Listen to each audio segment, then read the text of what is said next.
Class 10-এ 25 নম্বর chapter ত্রিকোণমিতিক অনুপাতের প্রয়োগ, যেখানে উচ্চতা ও দূরত্ব মানে হাইট অ্যান্ড ডিস্টেন্সের অঙ্ক যেটা আমরা বলে থাকি, সেই চ্যাপ্টারটা শুরু করার আগে যে 6টা বিষয় সম্পর্কে আমাদের জানতে হবে সেই 6টা বিষয় তোমাদের জানিয়ে রাখি। প্রথমে যেটা জানতে হবে দেখো, সেটা হচ্ছে দৃষ্টির রেখা, লাইন অফ সাইট। ঠিক আছে, সেটা কিরকম? দৃষ্টিরেখা বলতে বোঝায় এরকম না, যখন কোনো ব্যক্তি দেখো, কোনো ব্যক্তি যখন কোনো বস্তুকে দেখে তাহলে কি হবে, ব্যক্তি এইখানে দেখবে, এখান থেকে এটা হচ্ছে এটা ভূমিতে ব্যক্তি দাঁড়িয়ে থাকে। এখানে ব্যক্তিটাকে পয়েন্ট বা বিন্দু হিসেবে কল্পনা করা হয়। বিন্দুর চোখ, ব্যক্তির চোখ বোঝাচ্ছে এটা। এই ব্যক্তির চোখ থেকে দেখো কোনো বস্তুকে যখন দেখবে ওপরের দিকে, কোনো বস্তু ধরো এখানে আছে, তাহলে এই ব্যক্তি দেখছে এইভাবে। এই যে একটা কাল্পনিক রেখা, যেটা আমরা দেখবে আঁকবো সবসময় একটা স্ট্রেট লাইন করে, ব্যক্তি থেকে কোনো বস্তু পর্যন্ত যে কাল্পনিক একটা রেখা বা সংযোজক সরল রেখা পাবো বা রেখাংশ পাবো, সেটাই হচ্ছে এখানে দৃষ্টিরেখা। ডেফিনেশনটা কিভাবে বলছে দেখো, কোনো ব্যক্তি যখন কোনো বস্তুকে দেখে তখন তার চোখ এবং বস্তুর মধ্যে কল্পিত সংযোজক রেখাংশটিকে দৃষ্টিরেখা বলা হয়। ঠিক আছে, তাহলে এইটা পেলাম আমরা দৃষ্টিরেখা। এখানে ব্যক্তির চোখ থাকবে আর এখানে কোনো বস্তু থাকবে, এইভাবে দেখছে, এই রেখাটা হচ্ছে দৃষ্টিরেখা। এবার আমরা 2 নম্বর যেটা জানবো সেটা হচ্ছে অনুভূমিক রেখা বা হরাইজন্টাল লাইন। হরাইজন্টাল লাইনটা কিরকম দেখো, এই ছবিটার রেসপেক্টেই যদি বলি না, এই ব্যক্তি যেখানে আছে সেই ভূমির সাথে, ভূমি এটা বললাম, বা ভূমির সমান্তরালে যদি আমি ধরি যে এখানে কোনো একটা বস্তু রয়েছে, সেক্ষেত্রে কি হবে, এইভাবে ভূমির সাথে থাকবে।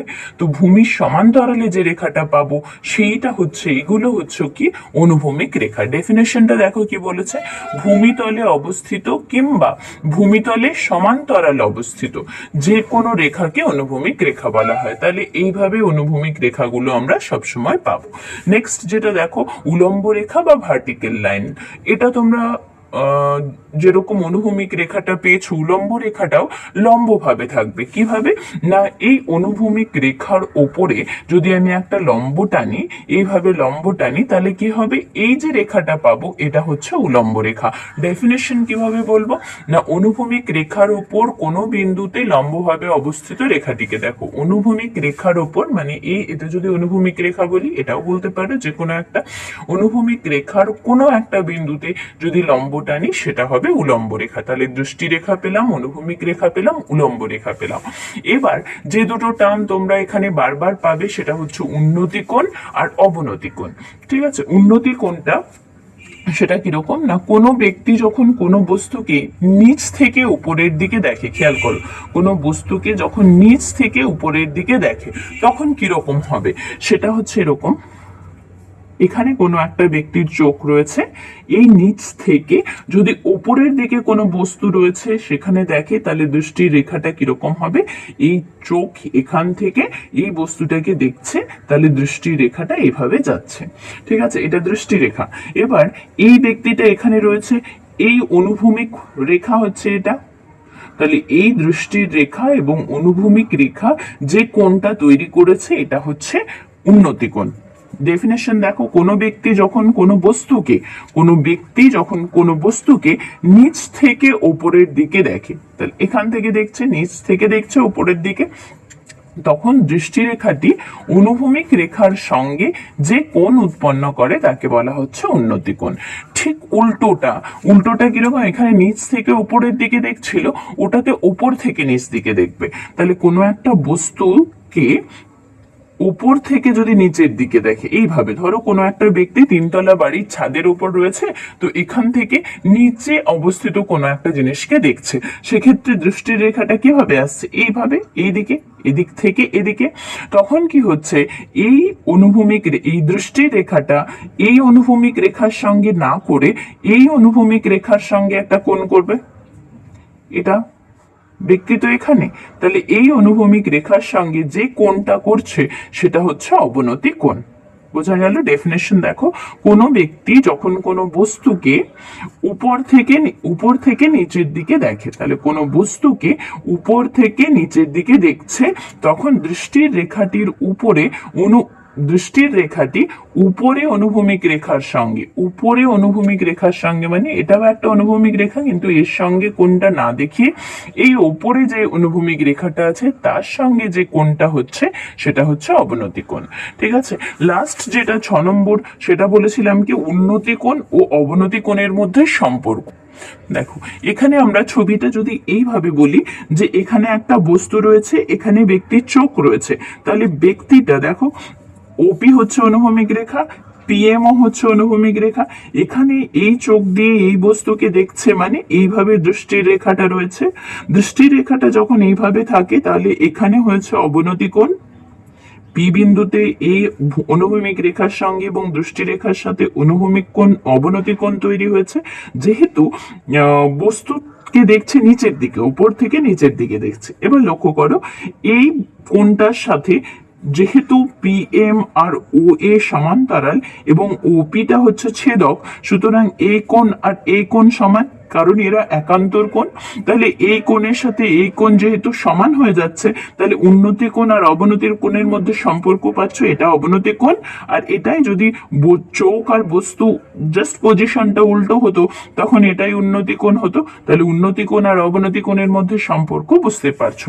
এবার যে দুটো জিনিস তোমরা ভালোভাবে খেয়াল রাখবে, না ব্যক্তির সাপেক্ষে উন্নতি বা অবনতি কোণ দেওয়া থাকবে, ওই ব্যক্তির উচ্চতাকে অগ্রাহ্য করতে হবে।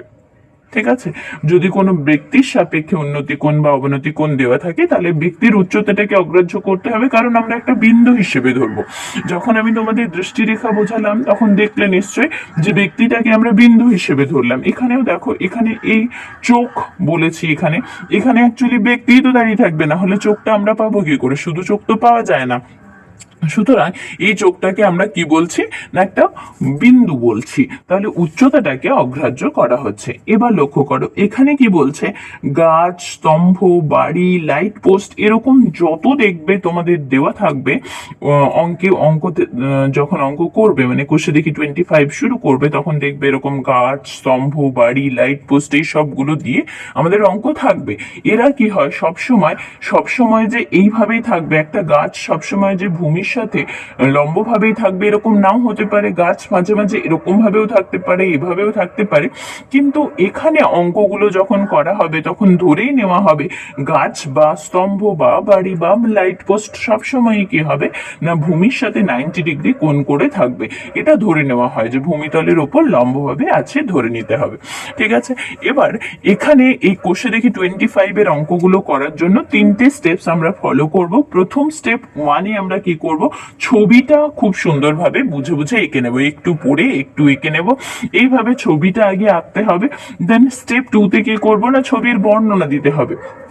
আমি যেমন এখানে ধরলাম ওতে কোনো একটা বস্তু রয়েছে, পিতে একটা ব্যক্তি রয়েছে, এগুলো সম্পর্কে ডিসক্রাইব করতে হবে। ও এ অনুভূমিক রেখা, পিএমটা অনুভূমিক রেখা, এগুলো ডিসক্রাইব করতে হবে, ছবির বর্ণনা দিতে হবে। আর এখানে একটা স্টেপ তুমি আলাদাও করতে পারো, বা তুমি একসাথেও বলতে পারো। এখানে যেগুলো প্রদত্ত, ধরো বলে দেওয়া আছে যে একটা বাড়ির উচ্চতা হচ্ছে 30 মিটার, তাহলে ওই বাড়ির উচ্চতা এটাকে 30 মিটার আমাকে লিখতে হবে, বা সূর্যের উন্নতি কোণ 45 ডিগ্রি, তখন ওই কোণটাকে আমার 45 ডিগ্রি মেনশন করতে হবে। তাহলে এই স্টেপ 2 এর মধ্যেই ছবির বর্ণনা দিতে হবে, সঙ্গে আরেকটা জিনিস অ্যাড করতে হবে, কি যেগুলো প্রদত্ত বা বলে দেওয়া আছে সেগুলো লিখে নিতে হবে। স্টেপ 3-তে আমরা কি করব, ক্যালকুলেশন করব। ঠিক আছে, ক্যালকুলেশনটা করব যে কিভাবে হচ্ছে। তো তোমরা একটা অঙ্ক দেখো, কোষে দেখি 25 এর প্রথম যে অঙ্কটা রয়েছে সেটা আমি দেখাই, আর এই স্টেপগুলোর সাথে ম্যাচ করিয়ে দিই যে কিভাবে আমরা অঙ্কগুলো করব। স্টেপস গুলো যদি বুঝে নাও তাহলে প্রত্যেকটা অঙ্ক সেম টাইপ, কোনো রকম কোনো আলাদা কিছু নেই, এই 3টে স্টেপকে ফলো করেই হবে। ঠিক আছে, এখানে একটা জিনিস বলে রাখি, প্রথম স্টেপে দেখো ছবি আঁকতে হবে। তো ছবি আঁকাটা আমরা সাধারণত পেন ব্যবহার করে থাকি। তো পেন ব্যবহার করলে একটা অসুবিধে কি, তোমার যদি প্রবলেম হয়, ধরো ছবিটা কোথাও ভুল হলো, সেক্ষেত্রে মুছে করতে পারবে না, তোমাকে ছবিটা কেটে আবার নতুন করে করতে হবে। সুতরাং আমার মনে হয় যে তোমরা স্কেল পেন্সিল ইউজ করে যদি ছবিটা আঁকো, সেক্ষেত্রে যদি ছবি ভুলও হয় আমরা ছবিটাকে চেঞ্জ করতে পারবো ইরেজ করে। তাই তো দেখো আমি ছবিটা পেন্সিল দিয়ে আঁকবো। ঠিক আছে, বলছে একটি নারকেল গাছের গোড়া থেকে, নারকেল গাছের গোড়া থেকে, তাহলে আমি আগে একটা নারকেল গাছ আঁকি। নারকেল গাছ আমরা সবসময় একটু আগেই দেখলাম যে ভূমির সাথে লম্বভাবে থাকবে, তাহলে এ বি একটা নারকেল গাছ যেটা ভূমির সাথে লম্বভাবে রয়েছে, এইভাবে আঁকলাম। তাহলে এ বি হচ্ছে নারকেল গাছ, ঠিক আছে, আর বিসিটা ধরো ভূমি।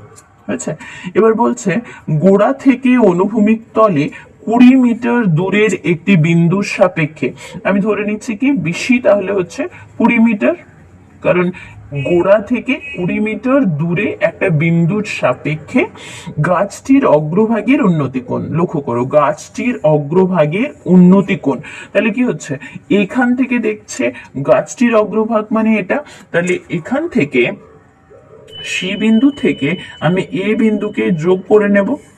যোগ করে নিলে কি হবে, এই দিকে দৃষ্টিরেখা সি থেকে দেখছে এ কে, তাহলে উন্নতি কোণটা কি হচ্ছে, নিচ থেকে উপরের দিকে যাচ্ছে, উন্নতি কোণ বলে দিয়েছে 60 ডিগ্রি।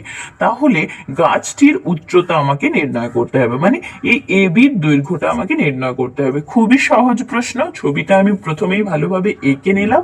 এবার কি করব, স্টেপ 1 এ ছবি আঁকতে হবে বলেছিলাম, স্টেপ 2 তে কি ছবির বর্ণনা দিতে হবে যে এ বি সি এগুলো কি, তাহলে সেই বর্ণনাটা প্রথমে আমি দিয়ে নিই। তো ধরি প্রতি ক্ষেত্রে আমরা ধরে নেব এভাবে যে এ বিটা কি, এ বিটা হচ্ছে নারকেল গাছ, এ বি হচ্ছে নারকেল গাছ। সিটা কি, সিটা দেখো বলেছে গাছের গোড়া থেকে অনুভূমিক তলে 20 মিটার দূরে একটি বিন্দুর সাপেক্ষে, তাহলে সিটা হচ্ছে একটা বিন্দু যেটা কি না গাছটির গোড়া থেকে অনুভূমিক তলে, অনুভূমিক তলে কত মিটার দূরে বলেছে, 20 মিটার দূরে অবস্থিত বিন্দু, দূরে অবস্থিত বিন্দু। তাহলে এটা আমি দেখো এ বি সি তিনটেকেই ডেসক্রাইব করে দিলাম। এই স্টেপে আরেকটা জিনিস বলা আছে যেগুলো প্রদত্ত সেগুলো আমি লিখে নেব। তাহলে দুটো জিনিস প্রদত্ত কি কি না, বিসি রেখাংশের দৈর্ঘ্যটা, তাহলে বিসি সমান 20 মিটার, আর কি দেওয়া আছে, আর দেওয়া আছে এই যে কোণটা এসিবি কোণ, এটা হচ্ছে 60 ডিগ্রি, তাহলে কোণ এসিবি সমান হচ্ছে 60 ডিগ্রি। এটা আমার দ্বিতীয় স্টেপ গেল। তাহলে প্রথম স্টেপে ছবি এঁকেছি, দ্বিতীয় স্টেপে বর্ণনা করেছি এবং যেগুলো প্রদত্ত সেগুলো লিখেছি। তৃতীয় স্টেপটা দেখো ক্যালকুলেশন। ক্যালকুলেশনটা কিরকম ভাবে করব, গাছটির উচ্চতা চেয়েছে মানে এ বি চেয়েছে, খেয়াল করো এখানে 60 ডিগ্রি বলা আছে, যদি আমি ট্যান এর রেসপেক্টে নিই তাহলে লম্ব আর ভূমি, ভূমি যেহেতু বলে দেওয়া আছে তাহলে ট্যান 60 ডিগ্রির মান জানি, ভূমির মান জানি, সুতরাং লম্বর মান নির্ণয় করতে পারবো। এটা খেয়াল রাখবে কোণের রেসপেক্টে তুমি সাইন 60 ডিগ্রি নিলে কি হতো, সাইন 60 ডিগ্রি হচ্ছে লম্ব বাই অতিভুজ। দেখো সাইন 60 ডিগ্রির মান তো জানা, কিন্তু লম্ব আর অতিভুজের মান আমার জানা নেই, সুতরাং আমি এবির মান নির্ণয় করতে পারবো না। cos 60 ডিগ্রি নিলে কি হতো, cos 60 ডিগ্রি মানে ভূমি বাই অতিভুজ, তাহলে ভূমির মান জানি, অতিভুজের মানটা আমি নির্ণয় করতে পারতাম, কিন্তু গাছটির উচ্চতা নির্ণয় করতে বলেছে মানে এবির মান নির্ণয় করতে তখন আমি পারতাম না, আবার আরেকটা স্টেপ করতে হতো। সেই কারণে আমরা tan 60 ডিগ্রি নেব এই সমকোণী ত্রিভুজটা থেকে।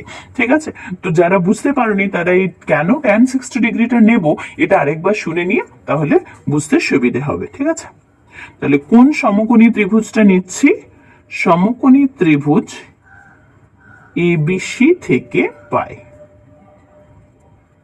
দেখো tan 60 ডিগ্রি সমান আমরা জানি কি লম্ব বাই ভূমি, তাহলে এবি বাই ভূমি, তাহলে বিসির মানটা দেখো দেওয়া আছে 20 মিটার, আমাকে এবি বের করতে হবে। সুতরাং এখান থেকে এবি সমান আমি বলতে পারি বিসিটা এদিকে গুণ হয়ে যাবে, বিসি ইন্টু tan 60 ডিগ্রি। বিশ্বীর মান কত? বিশ্বীর মান হচ্ছে 20 মিটার, তাহলে 20 মিটার লিখে নিলাম। tan 60 ডিগ্রির মান হচ্ছে আমাদের √3। এগুলো মনে রাখতে হবে, কিভাবে নির্ণয় করতে হবে অলরেডি আমি জানিয়েছি। সুতরাং এটা কত হলো? 20√3 মিটার। তাহলে উত্তর লিখবো লাস্ট লাইন ধরে, অতএব গাছটির উচ্চতা সমান 20√3 মিটার। ঠিক আছে, এইভাবে 4টে স্টেপস ফলো করে, মেনলি 3টে স্টেপস এখানে প্রদত্তটা আমি ইনক্লুড করে দিয়েছি। তাহলে এইভাবে 3টে স্টেপস ফলো করে আমরা অঙ্কগুলো খুব সহজেই করতে পারছি। তোমরা 2 থেকে চেষ্টা করো, আমি পরের ভিডিওতে আবার 2 থেকে দেখিয়ে দেবো।